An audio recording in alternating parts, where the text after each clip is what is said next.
The red lines climb.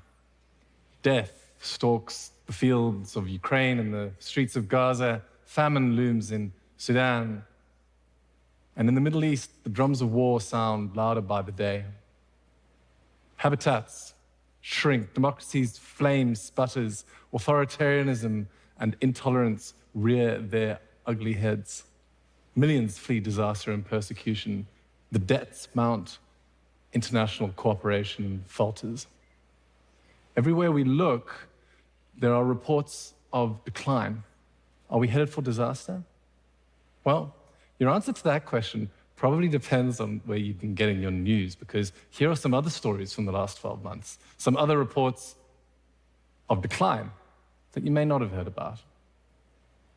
Last year, extreme poverty declined to its lowest level in human history, an estimated 8.4%.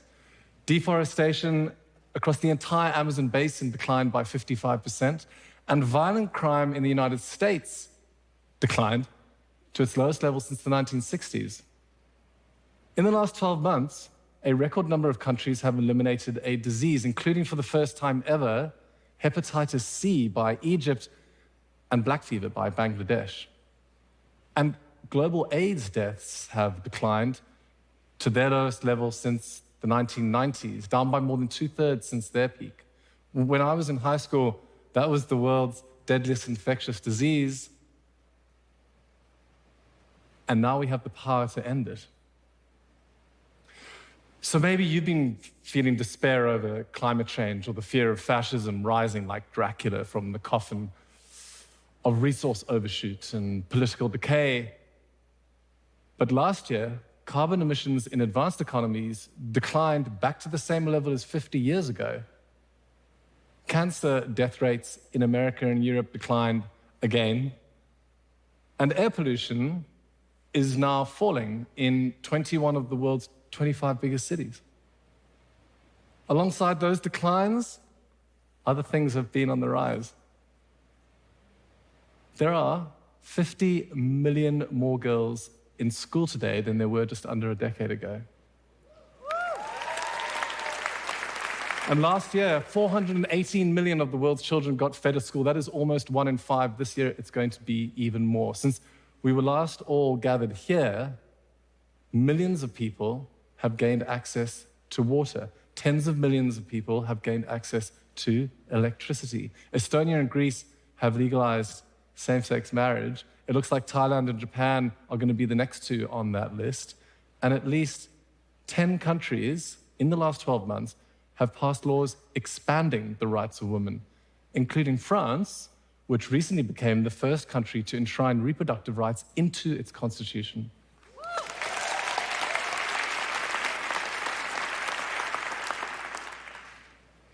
In 2023, we installed so much wind and solar that it changed the trajectory of our climate future, with China's carbon emissions now predicted to start falling as early as this year. In 2024, we are going to install enough global solar manufacturing capacity to reach our net zero targets by the end of this decade. A car powered by electrons was the world's best-selling vehicle last year, and batteries are now the fastest-growing technology since human beings made aircraft in World War II. We have crossed the threshold. There is too much momentum now to stop the transition to clean energy from happening. I have two little girls, Lola and Cleo. Lola is 4 years old. Cleo turned 3 the other day. And the International Energy Agency says that based on current trends, by the time my girls are my age, the world's electricity and transportation systems are on track to be almost entirely fossil fuel free.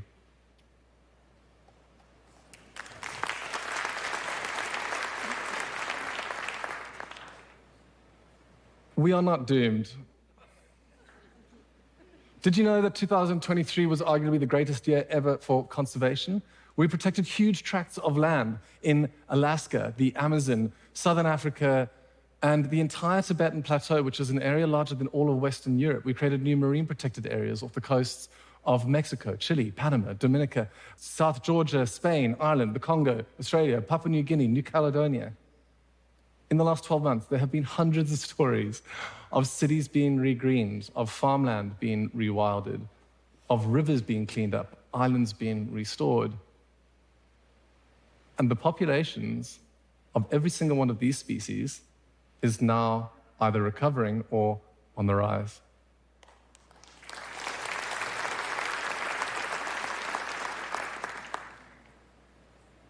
Look, I know that a lot of stuff is going wrong. You know that a lot of stuff is going wrong.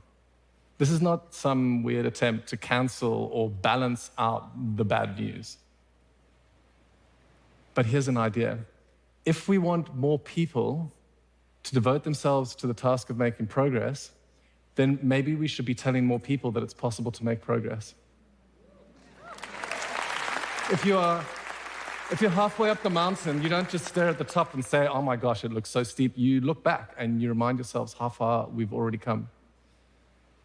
In the last 12 months, despite all of the challenges, we have climbed a little further. So don't bet against humanity. In Nevada, they're using geothermal techniques to tap into the clean energy of our planet. On the border of Belgium and France, they're using bacteria to break down plastic. In Shenzhen, they're delivering blood via drones. And in space, new satellites mean polluters no longer have anywhere to hide. We are launching 5,000-ton starships. We are making 7 billion kilometer round trips to collect stardust from asteroids.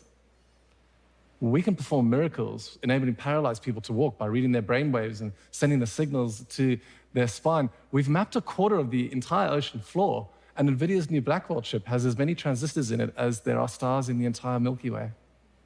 In the last year, we started using CRISPR, genetic editing, to treat diseases like beta thalassemia and sickle cell disease. And we created the largest ever atlas of human brain cells. We are using artificial intelligence to identify new drugs to combat antibiotic-resistant bacteria, something that kills over 1 million people every year.